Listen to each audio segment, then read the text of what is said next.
tools, scripts, systems just to help you guys build your business. So I've been a realtor for over 10 years now.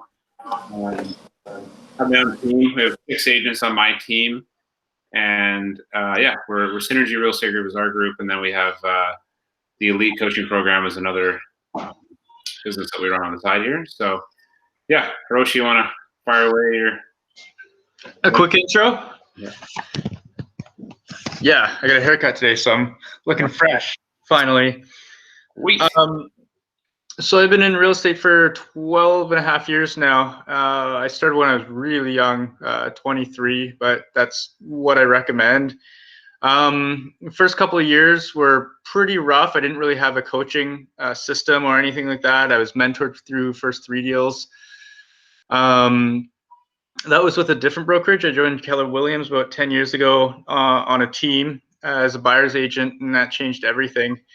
Since then, I was off that team after 2 years, and then I've been on my own and been loving real estate, so I like coaching it too. Nice. Yeah, Hiroshi's the poster child for not having a coach to begin with, and then as soon as you get into a mentorship role, and I'm the exact same thing where I hacked my way through my first year, and yeah, we both benefited. So we truly believe in having someone who's already been through the trenches lead you along. Amin, how about yourself? Hey guys, how's it going? So I've been an agent with KW since 2005, so been around a while, but I was doing it part-time when I first started. So, there was no coaching program or mentorship. I was part of a team for a bit, but wasn't really my thing. I guess that entrepreneur spirit didn't allow me to stick with the team. So, I was doing it part-time for a while, and then been doing real estate full-time since, let's say 2010-ish, around there. Definitely didn't have access to anything like this back then. So. Oh, there wasn't one. As far as, I had a coach actually my second year, but it was Matt Bastian, and nothing against him, but he was kind of learning the ropes and trying to figure out how to do this for himself, as well as helping me. And we were learning together. We have a really good coach. So our leadership provides great leadership for us to help you guys. So we get some really good tools to help, which just weren't available back then. There's a lot of finding agents in the office that are doing well and kind of picking their brain for 5 minutes here and there. And that is a beautiful thing about KW, is that if you walk in, when we're more open and more able to be in the bullpen and common areas, you can just walk in there at any time, and people are just willing to share their knowledge, expertise, lend an ear. It's an open door office, and we're a cooperative brokerage. And what that means is a lot of every other brokerage actually is publicly owned, aside from a few little boutique ones. And what that means is that they have shareholders. We are privately owned. That means that we are shareholders within KW as agents. That means we have an interest in making sure that it's profitable and making sure that we have great systems and tools and education, and we have a say in where the company goes because we have an agent leadership council that gives our month. Like tomorrow, we have a meeting at 10:30 in the morning where we're going to all sit down with the top agents in the office and say, okay, well, these are the systems I want in my business, and I want the office to provide them. I want this direction for the company this year, and this is stuff that you don't get out of other brokerages, but that makes us cooperative. So we sit in a room and share our ideas and mastermind around big. It's pretty neat. It's a different vibe. It creates a cohesive environment where we all work together and win together, and there's none of that competition you might find in other brokerages. And I think it just iron sharpens iron here, where we just help each other grow and build. Pretty neat anyway. Sorry, Chris. What I was going to say is that, if you guys have questions, just put them in the chat and we will get to them. If you want to, raise your hand and unmute or whatever, that's fine as well. But feel free to ask questions in the chat. Yeah, absolutely. And so just getting a quick run around the room here, we'll call it. Who is licensed? Who has a real estate license already? Okay. Who is in the process of getting a license? So at UBC, preparing to take your exam. Yeah, I just started 2 months ago, so Okay, so you're aiming to kind of fall to be licensed? that's the plan. Yeah. Perfect. Good. For me, I've completed the exam and waiting for the applied practice course because the dates are not available before August. Yeah. So I thought I might as well get immersed in this culture and this step into the scene somehow and start learning. And so that's my intent. And I think one of the big things for me was after I complete my exam, what brokerage will I join? And it's this KW association has been very natural and very easy. So I am getting fixated every day that this is my place to be, and I'm absolutely delighted to see how much support is out available, which I have not experienced in other two big names and big brand names, are so-called big brand names, have not shown me that kind of reflection of their office and culture. Yeah, I can appreciate that. There's and it's good to go kick tires, right? And ask those questions about what the education calendar looks like, what the training, what the mentorship, and who you go to for those questions. And we're actually missing our other coach, so there's actually 4 coaches on this program, and she's Carol, and she's a managing broker as well. So yeah, I had a session with her yesterday actually. So awesome. I've been following her. Yes. Great, thank you. Anyone else want to share where you're at when you're intending to get licensed? How you're finding the first few months, Craig?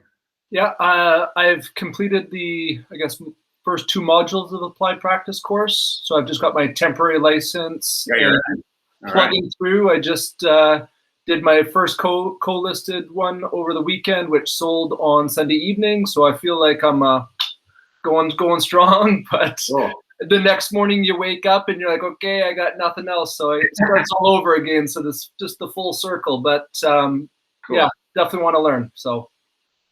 Great, man. Yeah, I mean, you're in good hands here. You're in an awesome team of thank you. Productive folks that you'll pick up lots, and there's always other people out there doing it differently too, right? So it's nice, and everyone's willing to share, which is a great part about it. So. Yeah, that's what I'm here to learn it all. Cool. JP, you there? Anyone else? Ekam, you want to feel free? Now's your chance to. Hey guys, yeah, I'm actually from the Van Central office. With just saw it on the remote Keller Williams, but I came across to my Instagram page, and I just want to check you out. I got my license back in February, and it's doing good. But it's still like trying waters on what works and what doesn't work. And it's a challenge to manage the finances as well in your first year.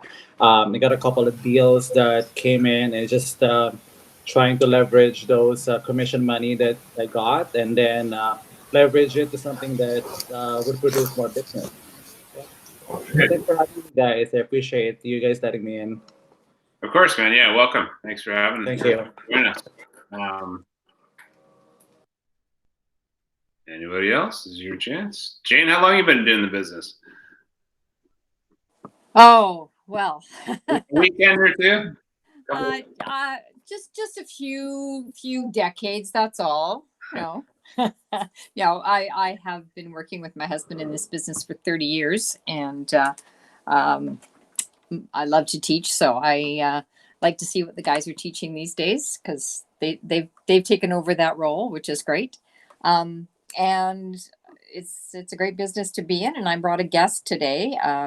She's listed on there as Abigail, but she's actually Laura, and she's being shy and not saying it. There she is. I'm here. Thank you, Jane.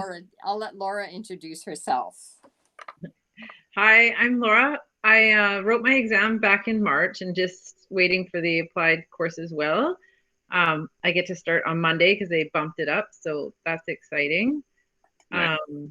But yeah, just kind of the delay between kind of families taking over again. But so I'm excited to start on Monday and reclaim some time and dive in.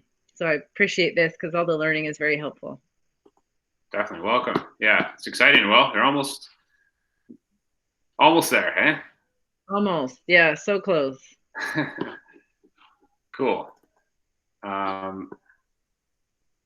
Who else was there? Akam, or feel free to.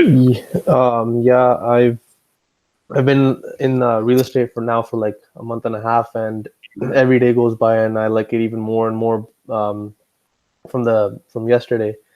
I just last week I had a goal of to go to this one area to actually door knock, and from that I generated one lead from it, and then they're looking for a duplex. So now I'm gonna go door knock in another area and see if they want to sell. So keeping busy. Good. Keeping busy. Lots of opportunities out there. Hey, just you got to get in the street and get out there and get after it, right? Yeah. It now that I've did it once, you just feel more comfortable doing it again and again and again. Yeah, and it becomes natural. It will. Mhm. Like, Yeah, just like any other job, any other riding a bike or whatever sport you might have played. It's like the practice is in here with this type of a group where you feel safe and you role play and you present, you ask questions, and then when you go out in the street, you're not practicing on the clients. You're professionally presenting or playing on Sunday for 60, right? So yeah. The fourth door knock that I went to, it became just like a habit of saying this thing, asking the right question, and it became just like a flow after that. Cool. Good for Yeah. you, man. That's first step is like with anything, going and putting that first shoe on before you go running, or go knocking that first door, making the first call. Everything gets easier after that. You get the momentum, you get the flow. You're putting the second shoe on. Second call is easier. So Definitely. very cool. All right. Well, Almond, do you have it queued up, or I'm looking at it now too? But do you have the slide deck? Are you ready to roll with it? Yeah, I got it. Give me 1 sec. Sure. I guess as you're getting that started, I will preface this all by saying, like, you're in the right place. I've been in this business. I've been through highs and lows, and like even now, I love the business. I'm very passionate about it. I'm not passionate about the architecture and the buildings and seeing homes, but I love like working every day, being in business for myself. It's a very simple business. We don't have a lease that we're paying. We don't have inventory. We don't have staff. Yet we have a license and we're in business for ourselves. And I'm very grateful to be able to have a career in real estate. Whether it's your first year, 2 years, or 5 years, there are difficult parts, but if you push through it, everyone who's a realtor just loves their job and loves not having to work for the boss. Definitely. Yeah. There are a few businesses out there that you can have less risk for costs and higher reward. Your hourly rate in this industry can be insane. Better than doctors and lawyers and people that have spent way too much time getting their PhDs or whatever direction they chose to go. And you can make triple what they make an hour if you're smart with your time. So we'll show you how to do it. It's just actually doing it. That's the key. So,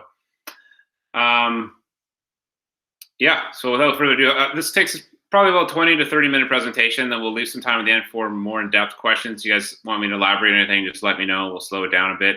We'll aim to be out of here by 7:30. We can always hang out afterwards and chat and connect with you more or answer questions as they come up, of course. But so how this goes, we just kind of roll out a little bit about what the foundations are in real estate. Most of this business, as if you've been in sales before, we didn't really get into that background of what you guys have done before this. But if you've got some sales experience, it really comes down to mindset. Like, you're going to hear no's, you're going to get kicked around a bit, but if you can get back up, then you're going to be successful. It's just you're going to say the wrong thing. That's okay. I say the wrong thing. I'll say it several times tonight, and you just got to forgive yourself and move on. So, and not be afraid to fail forward. Where to get started, what to do, how to get that rolling. Our training education, a little bit about that. The number 5 number one things you get paid for, your highest use of your time, choosing a brokerage, and then going through the resources in order to get you started if you haven't already. And we'll kind of tailor that to the people on the call here a little bit. But so when we get into coaching, when we get into any kind of training, we really try to understand where you're coming from. What is your big why? Why are you doing this? Why did you get your license? That's great. You got this license to print money, but are you going to go out there and get kicked and shoved down and stand back up again? Is your why big enough? Do you have a reason for going out there and being uncomfortable every day and pushing forward and going after it? And understand that why is a really big concept for us to help you understand your motivations, why you got your license, but more importantly, what you want to do with it and what you're willing to do to go get that. So then looking at a business plan, right? So yes, you're a sole proprietor right now, but do you have a goal to do a certain amount of deals? Do you want to own a business that's actually like employing people and then creating grassroots business plan in order to get to the 3, 5, 10, 15 retirement? Do you see yourself stepping out of the business and selling it as a business? So what are the goals for your real estate business? Action plan. So what do we do? If right now you're still working in another job, are you part-time or full-time in that job? How much time can you allocate to your real estate business? And understanding that is really important, because then you only have X amount of time in your calendar to be able to go out and prospect and follow up and do the activities that we're going to talk about here. So you really got to compound those and be very purposeful with your time. And that's okay. You can get out of it, but the faster you want to get into it, the more time you just have to put into the most important activities. We talk about niches a lot in this business, because as this business evolves, you're going to see more and more like bigger teams start to take over. Like, you just can't compete as a solo agent against a big monsters team with huge systems and huge follow-up plans and you know, many assistants that can do a lot of the work that you have to do individually, right? So in order to stave that off, you can have a niche. You can have a farm area. You can have a specialty around whatever it is that you love to do, and you'll always get business from that. Because if you're good at what you do and you're competent, your niche will feed you on top of the other business you're going to go find anyways. So, and then realistic timeline to actually be able to step out of your business, your other solo job, whatever that is, so that you can actually budget for that, and then make sure that you're putting money aside so you have everyone's got bills, right? We got to make sure that you come into this business and understand what the true costs are to run the business, what the expenses are, what the profit looks like. So we'll go through that as well.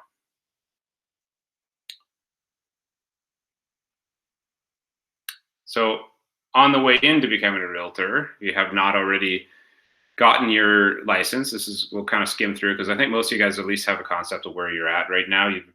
You've registered for UBC, you've reviewed the application, you talk to brokerages. Some of you guys are doing that now. You get your criminal record checked, register for the applied practice. Slow me down if you guys are wanting more information on this, but I think you guys are all pretty much at this point. You apply to get your license, go through your applied practice, get your N, and you're licensed. So yeah, that's good enough. Any questions on that? I'll just go through the important stuff here. So your new career, realistically, everything you do in this business is 90 days away. So who here had a 9 to 5 every 2-week paycheck job at some point in your life, let's just say? Pretty comfortable, right? You get your benefits, perhaps. You get your every 2 weeks, whether you show up or not, you still get vacation pay. Welcome to not having that anymore. Welcome to freedom. But it's not financial freedom unless you do the activities that create that financial freedom, right? It is freedom, but you don't have a boss, but you also have many bosses. So there's a couple of different ways to look at it, I suppose. The key, though, is you're 90 days away from being broke, or 90 days away from having a pipeline full of people that are going to provide for you, right? And the activities I do today will likely not put money into my bank account for 90 days. So that's the long-term plan of this business that most people can't get out of that 2-week mentality. So you really got to start thinking about whatever I'm doing right now is really going to need some time and expenses to manage that 90-day cycle of this business, or you're going to have a rude awakening. Just that's the reality of this business. So we see 4 to 6 months on average being what most agents take to get started. Like you need to learn some scripts. You need to learn some basic dialogue about what you're going to go do when you go talk to people. How are you going to say it? You know, the more time you spend on your scripts, the faster you're going to get up and running. I promise you that.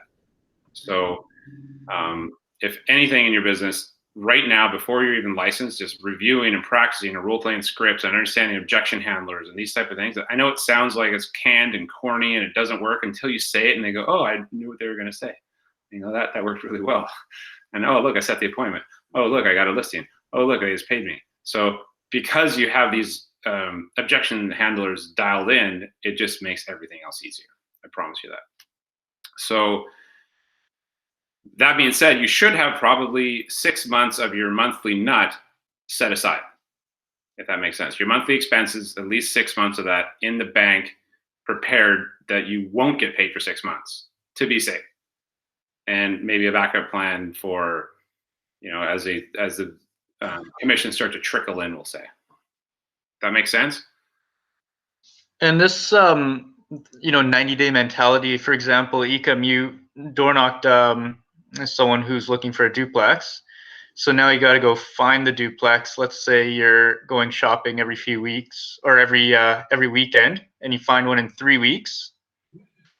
Now you have to write the offer, negotiate the offer, and then have all the financing go through, the inspection go through the next week. Once you remove all the subjects, you're not going to close for another 2 months. And that's why we say 90 days, because this client that you picked up who said they're looking for a duplex today, you won't get paid out until about 90 days. And sometimes it's more too, especially in a seller's market like we are now. So our job is to fill the pipeline, you know, make sure we get a bunch of clients who are looking for duplexes, just like the one that you found. SR, your hands up. Sanjeev again, sorry. So for a quick moment before we go much further, can we go to the slide 2 before this one? Just add a question on that one. I'm sorry.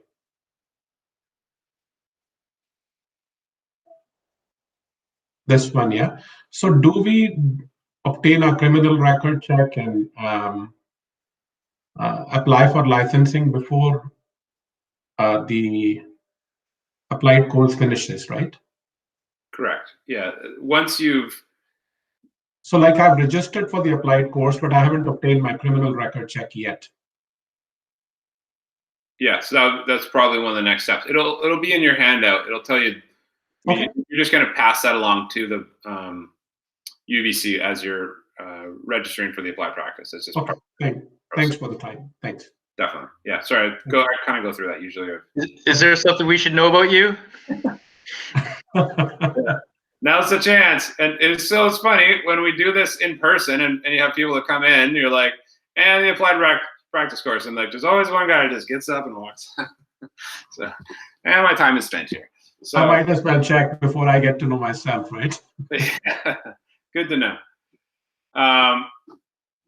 So actually, go back to what is. Oh, sorry, I'm looking at the wrong one here. So, yeah. So these are the hard costs of getting your license and then renewing it. Okay, so every second year you're going to redo it for the $1,450 as well. So I would budget for $5,000 to be in real estate. And Craig, you're probably the most recent guy to say that's about accurate. You're nodding, I guess. So yeah, I was gonna totally agree with you on that. And I was just gonna say I submitted everything right before I started the applied practice course. And when I finished on the Friday, I got an email on Tuesday confirming I was temporary licensed. The longer you delay, I'm sure it's going to just take longer. So yeah. They are usually a few week backlog, so that's actually really good that happened so quickly for you. So you just probably caught a lull. Yeah, so those costs are hard fixed costs of just getting your business, but at the end of the day, you're just going to need to budget for that. There are some supplementary courses if you haven't taken it to help with math or something like that. So your brand, you're licensed and you want to get your name out there and you want to start promoting yourself. And I'm sure you're early on. You don't have your phone ringing too much yet, but as you get more and more exposure, more internet you're going to get people start calling you and saying, hey, I got this good idea. It's going to make you a whole bunch of money. All you have to do is get one deal from it, and then it'll pay for itself. So give me your $6,000. And you say, well, that's sounds like a great idea. And then people will throw $6,000 at some bus benches, right? And so you get your 6-month contract with bus benches. And now your phone's going to start ringing, right? No, it doesn't, of course not. But that's the reality of people, is that they think that spending that money, and if you're ever going to spend money on marketing, come to us. We've spent it or know someone that has spent it and lost it or whatnot. And I'll give you examples of it, and I'll show you what the return on investment is. And the reality is, at the beginning of a business, all you need to learn how to do is speak the language, so scripting and role playing, and then go out there and call people and knock and network with other business owners and just be available and be out there. And it's amazing what happens, and it's free. So you're going to sharpen your skills, and eventually you may want to spend a little bit of money on some marketing that's going to return some calls for you. But when someone calls someone calls, okay, you get an internet lead that you paid for, and you don't know what to say to the internet lead because you don't have a good script and a good follow-up plan and a good system to put in your CRM, so you know exactly what you're going to do when you do touch them 33 times until they actually produce into a piece of business for you. You just spent that money on nothing that you're never going to convert. Does that make sense? So anytime you're buying leads and people say, like, I could give everyone on this call 1,000 leads, but if you don't know what to say to them, you're going to have a 0%, right? You might get lucky and someone just like lay down for you, and but that doesn't happen. I'm sorry. So until your scripting is so tight and your follow-up plan is in place, it would not make sense to buy leads or business from business opportunities that people call you out of the blue and they just happen to know you're a realtor, right? So they get calling lists just like you will. So just trying to protect your money. That's the best thing. And starting off, the most likely piece of business will come from your sphere. So working and massaging and nurturing your sphere of influence is key. Really, these people like you already. They trust you. They've seen you in other business and know you're a genuine good person and will do well. You may be new, but perhaps with that newness, you have a coach, you have a mentor, you have someone with the answer that you're a professional. So you know what you know and you know what you don't know. And if you don't know it, you're not going to BS them. You're going to get the correct answer from the right source. And if you can tell people that, it's a script, by the way. I know what I know and I know what I don't know. And if I don't know, I won't tell you what you want to hear. I'll tell you what you need to know when I go get the answer from the right person. And if you can own that script, your sphere will trust you. It's fair enough, right? Hopefully. And then open houses. COVID aside, open houses is always a fun place to go meet people, and it doesn't cost you much, maybe some, flyers. That's about it. So these are the key activities that get you paid. These are the $500 an hour activities.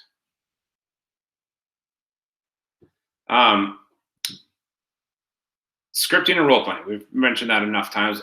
It's all I talk about, you guys. I still script, and I've met people that are on these calls that we do in other brokerages that are just so dialed in with their scripts.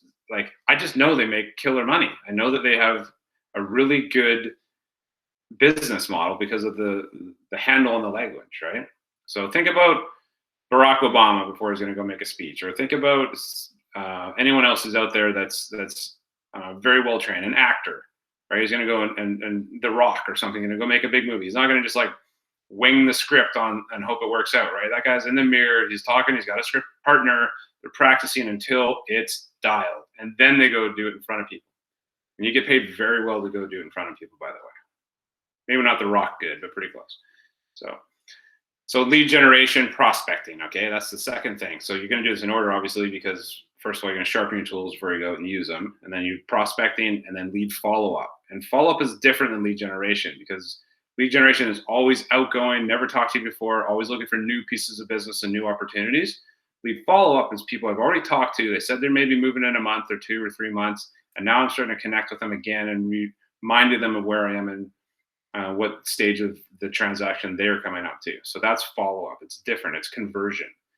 Going on appointments, so that's listing presentation, buyer consultations, showing houses, right? So buyer tours, and then writing contracts and negotiating deals. And that's it. If you just did that all day long, if that was your schedule was 9 to 5 of that, you'd be making thousands of dollars a day. And by scripting, we don't mean like those really cheesy scripts where it's like, "Hey, thank you for taking my call. I so appreciate this." The people who practice their scripts the most make it their own, and it sounds like they're talking to a buddy. Yeah, it's a natural conversation is the key, right? You're looking at someone that harnesses the words and not only delivers them, but there's power in that, right? And if I speak to a different personality type, they want to be spoken to differently. So the real reason I really want to learn the script inside and out until I can't get it wrong, because every single person on this call wants to hear the script differently. And if I'm talking to you the way I want to be spoken to, I've already lost rapport with you. Does that make sense? And not only that, I'm not actually listening to what you're saying because I'm worried about what you're going to say next. So, I'm worried about what I'm going to say next. So I'm not actually actively listening because I'm thinking, okay, well, when they say this, I better say this after they say that. And then I'm not actually in the conversation. I'm trying to follow a choose your own adventure. So, but when you are at a high level scripting, every single person has a different rate, tonality, volume, everything about the way they talk is different. Every single person on this call wants to be spoken to differently. And as a professional, it's on me to talk to you the way you want to be spoken to, whether it's fast, whether it's super slow and calm, little old lady wants to be spoken to, not trying to get pushed everything, let's get going, all right? And everybody has a different way of communicating. So when you can connect with them and be that chameleon, pay rate goes right through the roof. So that's why scripting can get really high. And then you have all kinds of really cool stuff with neuro-linguistic programming, which we can get into later, where it's like you can actually set embedded commands. And if I say, this is a great time to sign the contract, and then let that sink in for a minute, it's amazing what happens, right? So anyway, moving on. Leads, listings, levers. Has anyone here read the Millionaire Real Estate Agent, MREA Red Book? Do you know what that is? Wish I had a copy of that in my office, but basically, yeah, JP, it's a great book, you guys. This is the model for most mega businesses. And the difference between, like, you can go out and pick 100 different books out there that are written by superstar Ryan Serhant, Do It the Serhant Way, or Money, Power, Fast Money, whatever his new book is. I forget, I haven't read it yet. But the idea is, like, if you do it what I do, you're going to do great just like me. But you may not have Ryan's suaveness or goofiness or whatever you want to call him. You may not be able to exactly emulate whatever that author is doing. Versus the Red Book, they went and interviewed hundreds of different agents and big teams, and they went and took all of their systems and put them into this book. So they're going, okay, well, this works in Minneapolis with a down market for buyers, and then this works in New York, and this works in Toronto, this works in Vancouver, and any market and any team and any place, and all the systems, they're all doing the same type of models in their business. And they took those and they said, okay, these are the standards for any business to be successful. And that is what the Red Book is. It's not, so it's like it's a manual. It's not a like, here's how I'm awesome book. So it's not as exciting or maybe well written, but if you just run your business using that model, you will be successful. I promise you. So I hope you read it. It's written by very, very smart people, and they've already done it. You don't have to reinvent it. Sorry. It's available on Amazon. Yeah, $20. Best money you'll spend for a real estate business.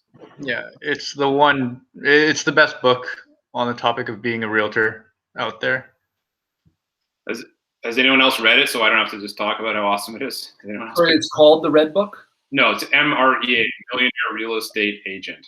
It's written by Gary Keller, who happens to be the owner of our company, but most other realtors and other brokerages recognize this to be the book about real estate. As far as it is. Yeah. It's a great book. Yeah. I've read it a few times. As you read it over and over, as your career grows, I've read it probably coming in on a dozen times by now. And I don't read it back to back, but I go to a certain section, which I'm trying to work on in my business because I haven't figured that out quite right. So I'll go back and review parts of it over and over until it sinks in. And you're a different river, different man, different river, right? So, How do you spell it? Millionaire. Oh, Millionaire Real Estate Agent. There you go. Okay. So there it is in the chat group. You can click on it. We have them at the office. You can come in, just ask Ron. He'll probably just give you a book because he likes it too. So those 3 books are always great. Yeah. So here's the cost. We just use the 8,000, sort of a standard commission, right around the average out there. So you're looking at the true cost of what most realtors, they get their license, they go out and they get their new 335 Beamer, they get their sweet couple new suits, and they are ready to produce, and they start taking on expenses. And they get a paycheck for $8,000, and they consider the fact that they remove subjects the first time, they spend it. The second time is when the deal gets accepted, they spend half the paycheck. They remove subjects, they spend the other half of the paycheck, and then they go out and they complete on the property and they spend the other third that doesn't exist. So realtors are really bad with money. And I kid you not, I've never met in an industry where I've seen more people, more flash, more stupid bling, like advertising. Like only realtors have their face on their cards, right? There's these big egos and having to have their promotion everywhere. And it costs money to do all this, right? And so we end up spending a lot of money, and people don't know. And in the Red Book, again, they're talking like about building a business. So the cool part about this business is there's 30% expenses, 30% cost of sales. That's like your expenses, you understand, like you're running a business. Cost of sales would be like the actual money you pay to your brokerage and that type of thing. And then you have profit of 40%. 40% profit in this business. So if you guys are going to buy like a Subway franchise or wherever, just use Subway as an example, you're looking at like maximum 12%, usually probably 7-8%. Like Starbucks is like 7 or 8%. You have all this risk. You got bricks and mortar, you got employees, you got for 12%. Think about that. So this is almost zero risk and maximum profit. It's amazing. So the idea is, though, that you still have to treat it like a business. And most people take this $8,000 commission and they spend 10. And they're like, well, the next check's just around the corner. But they don't put it back into the business. They don't consider the fact they have taxes, which can get you into a lot of trouble. More realtors in tax trouble than anything else. We'll show you how to keep your money, but more importantly, where to put it when you do, and then where to invest it. So $2,700, give or take, to the brokerage. You have an opportunity to have your GST taken off and set aside. You can also do that with your 20% we say recommend is the minimum for taking off for taxes, right, for CRA. That can be taken off your check and set aside too. Okay, so now you're already at basically $4,200. And then from there, we suggest you take off 10% to put it into savings. You got to pay yourself first, right? You got to put something aside to get ahead. And from there, you end up with about $3,800 take home, which is still very good. And that has already covered your taxes and some investment. So you still got your cell phone, your gas, your fees, right? So at the end of the day, you're probably looking at around 25% at the beginning until you get your business up and running and you start flowing a little better. But 25% is pretty good to take home, right? So 40% is the goal, but most people don't understand where that money is going yet. And when you get to that and you start actually watching your business like a business, so you have a profit and loss statement, like here's what's coming in, here's what's going out, where's the balance, right? So questions on that? Shocking? Real? Helpful? Good? All right. Keller, so we have a very simple business model. The nice part is that we invest in you before you transact. So we know that when our agents are going to be most productive is when they're trained, they're professional, they have education. So we do all that up front for free, knowing that it's going to come and pay off in the long run. So most other brokerages have a pretty heavy training fees or costs, which again, then there's actual desk fees and brokerage fees that can get substantial, right? So you don't pay until you play here. So only when you transact is when you pay. So that's a cap management. So the cap means that there's a split to the brokerage and a royalty. And then from there, you have no transaction fees, no desk fees, no education. None of those fees exist here, which is unheard of in other brokerages. So you should shop around when you do. I'm sure other people have, and you can ask. Like, it's not. Most of them have, from $500 to $1,500 a month, whether or not you transact or not. That bill is coming, and they're waiting for it, right? So that's a quick way to get buried in that first 6 months when you're not transacting right away. But they won't tell you that, right? They'll gladly take your $1,500, $1,200, and that's how most people fail out of the industry. They fail to plan. So sorry to be a bummer, but just trying to protect you too. So our vision, the vision of KW, is nice and clean. Our mission statement being to build careers worth having, businesses worth owning, and lives worth living. And it really does come from the top down. You can see Gary, he truly believes this. I mean, they say God or spirituality first, then family, and then business. And they mean that. They really want you to take care of yourself and your family before you're thinking about who you're going to work for, right? And then there's a lot of imbalance out there, especially in this industry, where people work so hard they forget the only reason you're going to work is provide for these people you care about that never see you because you're working so hard. So keeping that in check, right? So the vision to be the real estate company of choice, and the values and beliefs of family and then business, as I was saying.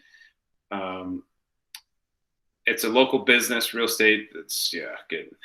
You got the idea. So questions asked. So this is how Amin moves me along. I get jabbering too much. So how do you describe the culture of a brokerage? And I think I kind of told you a little bit about ours in the beginning, how we're cooperative and stuff. So we'll move on from there. What type of mentorship or coaching or they provide there? What's the fee structure? Are there any desk fees, those type of things, splits, technology, if there's something that's a cost there? What does their training calendar look like? Those are really important to understand what their actual education is, what they say they do versus what they do. Let me see your calendar. And then ask about the additional hidden fees, because there can always be stuff that pops up that, oh, that's the Google Majig fee that comes out every other month. So, yeah. So this would be a little brag of us. We're rocking the competition, basically. Our productivity for those areas there, we are leading the charge. So we're one of the largest brokerages. We're also the most productive. Agent count, volume.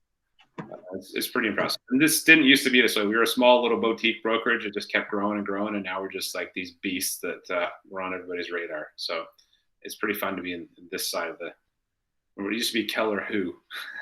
So market share, days on market. So these are what people really care about, right? They want to know your sales to active, sold to ask price. So how much you actually sell the price of the home for versus what the list price was versus days on market. So those are the stats. You can use those, and we make nice, pretty slides, but this is just an example. We're actually the #1 training company in the world in all industries, not just real estate, but we usually every year top like McDonald's and Mr. Lube apparently is a really good one. Go figure. But welcome to the training. A lot of the people within Keller Williams is, training and education's ingrained in their minds. We used to be an office of 120 agents in 2 offices out of Maple Ridge and Port Coquitlam, and now we have over 320 agents.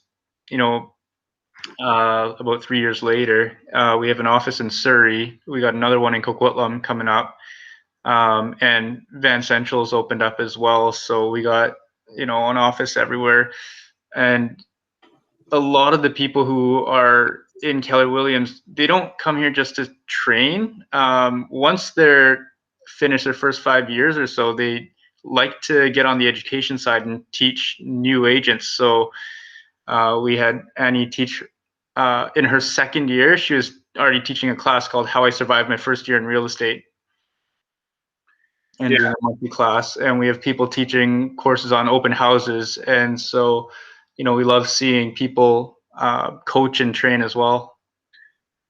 the big part of our culture is giving back, right? And like when I started, there's tons of agents that, you know, shared their systems with us, and now we just feel like this is how we move forward, and we grow as a brokerage faster by sharing what we do well together.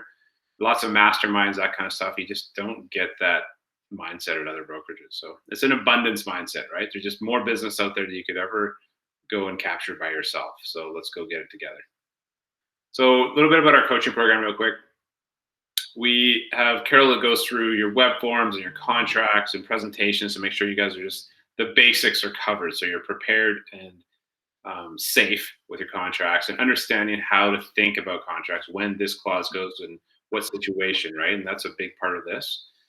So we have presentations around listing and buyer appointments. So you're preparing you to like create your own presentation packages. So you have a marketing plan and what the steps are of going through your buyer presentation and that kind of thing. How to submit deals. We're here just like the phones are on, right? We're always working our own businesses as well. So you can reach out basically anytime to help with negotiating or getting deals together. That's really what we're most proud of being able to help in the moment. It's the most exciting, I guess, for us. But obviously training you guys, giving you access. So we have a Google Wiki site, which is like, again, this very robust training site that just has kind of almost every form, tool, system you could possibly, if you want to learn about expireds or for sale by owners or any script out there, it's in there. If it's not, then tell us and we'll get it and put it in there. Yeah, so we have Monday and Friday classes that are geared towards accountability, some training, some scripting, CMAs. So we do a class where we just sit down and just practice CMAs together. So, okay, someone's got out CMA this weekend, they need to practice. We want to go over it as a group. We just talk about it and we help them with the CMA. We're going to do that one-on-one as well. Goal setting, super important. So we'll sit down with you and just kind of figure out where you want to be. What's the next 90 days, the next year, and then kind of go from there. Understanding your income allocation, so what the actual profitability of your business looks like, and talking about the expenses and preparing you to start investing. And like I imagine everyone on this call wants to start buying investment properties and owning real estate and creating passive income from that. So how do you do that? What do you do? Like we're all going to teach you from our lessons of what we buy, what we look for, what a good ROI is, cash on cash, that kind of thing. So yeah, when you join KW, the coaching is free. KW believes so much in what we do and how successful you will get like faster by being involved in the coaching program that they pay for it out of your company dollar. So it's a win-win. There's a red book I was telling you about, MREA, in case you didn't catch it, and tons of stuff. And so KW has a KW Connect, which is basically like YouTube for realtors. It's an incredible amount of value there, just understanding what whatever it is that you're interested in. There's so many different ways to go lead generate and prospect and build a business. It's just, what do you want to do? Like, find something that you're passionate about, and we'll help you get there and find business in that world. It's really just about going out and talking to people, connecting with people consistently. And when you already have a relationship, like I get more business from my soccer team than almost anything else. Like it's always provided me very well just by being a buddy that they can talk to. And they go, "Hey, Chris, how's the market?" And I go, "Why do you ask?" Right? Or someone says, hey, Chris, how's the market? I say, well, I've been really busy and lots of things going on. I've been selling a lot of houses and I'm pretty awesome. Or I have sold so many houses and I can't find any houses for buyers. What were you thinking? Oh, I was thinking about buying. Oh. And then that's the end of that conversation. So if I say anything besides, why do you ask? What do you think happens to that conversation? Click, whatever, right? So when someone asks you, hey, how's the market? This is your free bonus for tonight. Thank you for joining us, by the way. When I say, how's the market? You all have to unmute yourself and say, Why do you ask? One. You ask. Why do you ask? Why do you ask? How's the market? Why do you ask? Good. Thank you. I swear that just made you all money. You're welcome. Thanks for joining us. I think that's about it, actually. Is there anything else? What do you got? Oh, let's so last week was Red Day. Red Day is a really cool thing. It's a little weak in COVID, as certain things just happen to be. But renew, energize, and donate. So give where we live is the theory, the theme behind it. So we all go out into our community that we work in, and we give back. So we take a day off work, and we often will go like do restoration on a group home, or we've been to hospitals, we've been to houses, what do you call them, care homes, and so forth, right? So we just go out and we just like renovate and garden and paint and do all the stuff we some of us know how to do, and just go and give back where we live. And it's a really fun day. We get out there, get dirty, and leave our phones alone as best as we can. And then we go have beers and afterwards go celebrate. But we like create these big projects as a group and go do it. But because of COVID, it's been a little lame. So we're out just being a little more creative around how we do it. But the idea is to just go be grateful for what your community gives to your livelihood, and then go and give back. And it's really neat. We're out picking up garbage out in Maple Ridge, and people are driving by honking and waving and saying thank you, and pretty neat feelings, right? Like, and you just want to do more of that. So it's just ingrained in us to kind of give back, and we're very charitable company overall. It's pretty neat to see. Cool stories out there anyway. So there's a few resources for you: BCREA, REBGV. Obviously, you guys have probably gotten through the Souter already, and KW's got some intel for you if you're interested. And I think that's about it. I think I said 7:28. Not bad. So it leaves a few minutes for you guys for some questions, or what next steps might be. How can we help? Ahas. I have a couple of things to ask. Of course, I'll respect the time for everyone else. I see this PREC, Private Real Estate Corporation. Mm-hmm. Is that only for tax benefit, or does it have any other benefit? Good question. Yeah.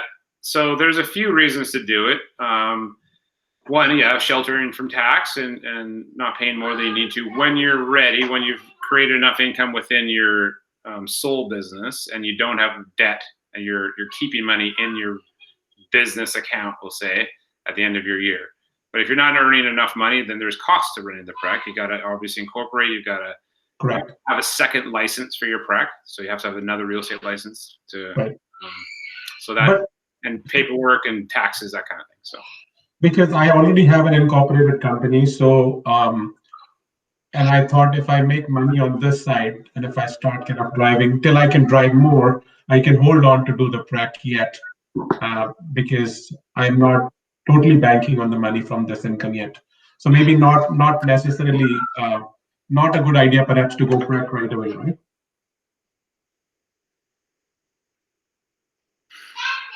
Sorry, I was yelling at a child.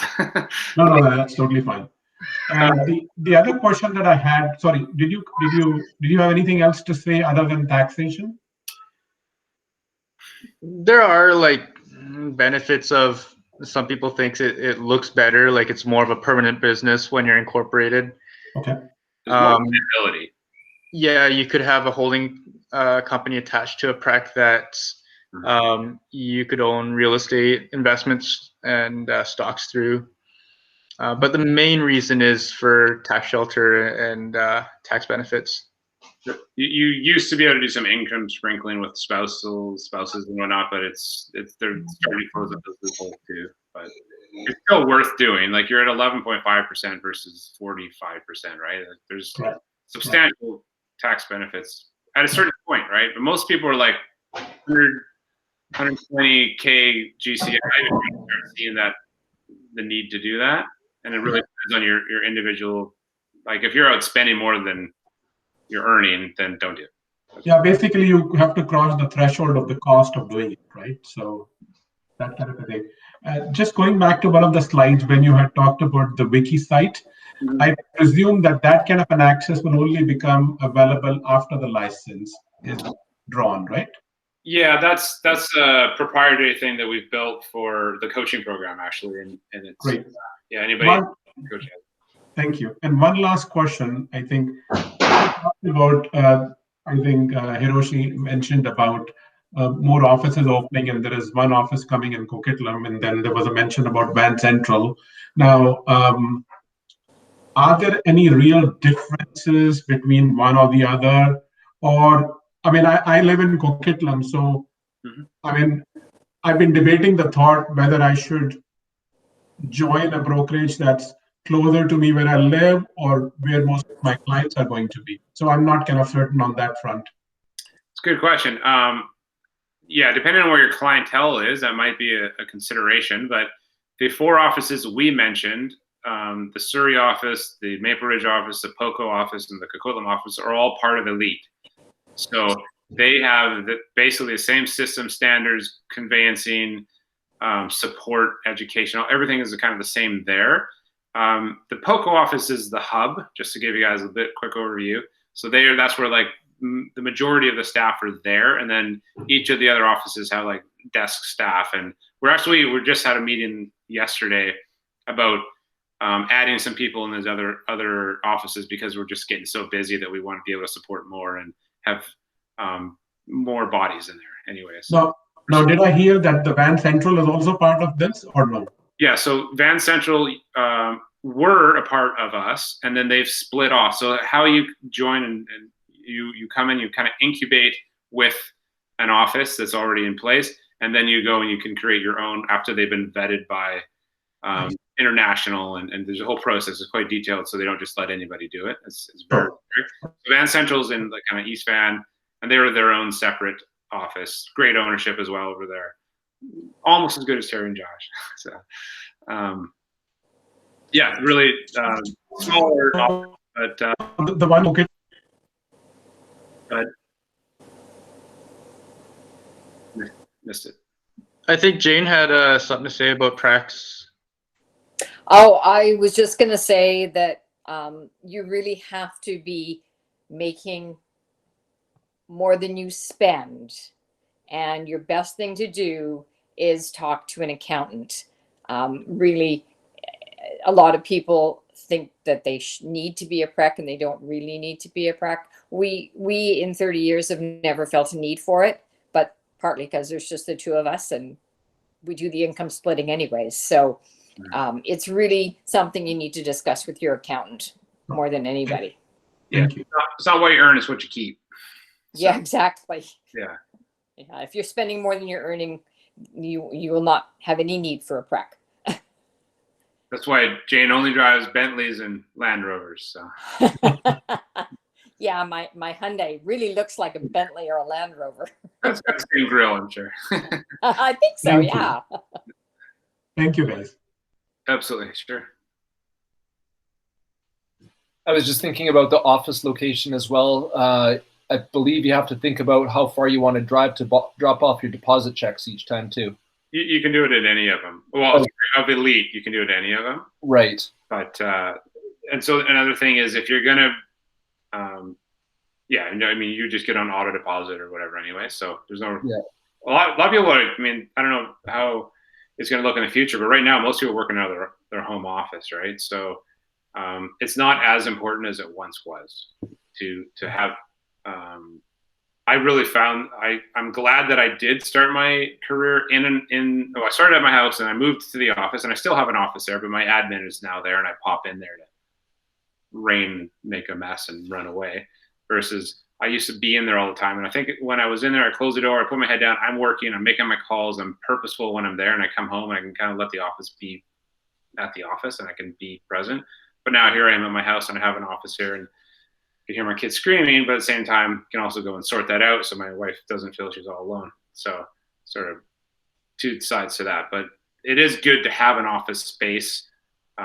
If you don't, you need to build yourself a bunker.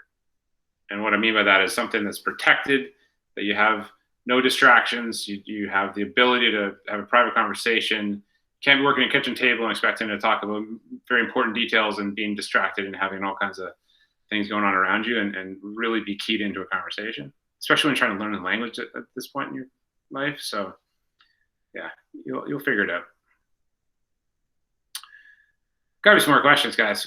We'll let it run a few more minutes, and then if there's anything else, we'll bid you adieu. And you guys can always jump on. So if you're not in it right now, we're running Ignite, and that is a 1-month course, and they go through about 12 different classes of the foundational models of a real estate business. And so we're about halfway through it right now. You're welcome to join. I think there's another one tomorrow. If you're interested, let us know. It's like 8:30 a.m. to 11:30 a.m. And then we get back into our coaching regular routine on Mondays and Fridays once Ignite's done, because it's just a lot of training to be thrown at people. You have to find some time to go lead generate. So, may I ask one more question, please? Keep them coming, man. You seem to be the keener. Let's go. Thank you. Till I can really launch, what are the top 3 things that you would say I should focus on? I heard scripts with a lot of momentum there. Mm-hmm. And what's the best way to learn scripts other than, of course, committing the time to it? So, I mean, depending on, you know what, I would probably start with YouTube. You know, YouTube's got some really good scripts, objection handlers, and just one thing that I find, if I script with a partner, I get a really good feedback, but I try to get multiple partners so that like everyone speaks differently, has different objections, has different ways of. So the more time you spend on sharpening those skills of your scripts right now, the faster you're going to get up and running. And another thing, you can video yourself or at least audio record yourself. And you're trying to get the ums and the pauses and the whatever your tick word is, right? Everyone's got something where they or whatever that is, to get that out of your language so you sound confident. And when you sound confident, you're going to be more confident. Things are going to happen faster for you. So that's one thing, scripting for sure. Talking to your database already, letting them know, I've got my license, I'm excited, I got a game plan. Who do you know is looking to do some transactions this year? So looking to buy or sell real estate. And I know you know I'm new, but I've also got a great mentor or coach or game plan that's going to make sure that they are aware of it without trying to hound them. You have to be careful because there's like, you have to be delicate with your sphere, I find. And I was actually quite cautious when I got into my career because I didn't want to be the guy saying, every time I'd get on the phone, I'm the guy that's saying, give me some business. And then like eventually my friends stop answering their phone, right? So I don't want that to be, and I wouldn't want that for you either. So you got to do it delicately. And what I find the best way to do it is, hey, I'm in the business, I'm excited, I'm enthusiastic, I'm ready to go. And you have to be authentic that they know you're new. Like they knew you were doing whatever you did last week. So don't try to BS around it. Say, this is where I am. When you hear something, I'd love to, you know, be a second choice or just be of value, and what can I do? And then be of value. What can I do to make your life easier? What can I do for you? How can I help you? And then they're going to say, and it's like, do you need a trade? Do you need a contractor? Do you need a accountant? Get them to give you something to go do. You get your to-do list of, let's say you talk to 20 people today and 5 of them need something, and you go and you find a business, a local, whatever that is, you come back and you solve that problem for them, and then they owe you something. They don't, but they think they do. Now you have a bunch of people that owe you favors that may actually turn into referrals, and they may just end up working with you.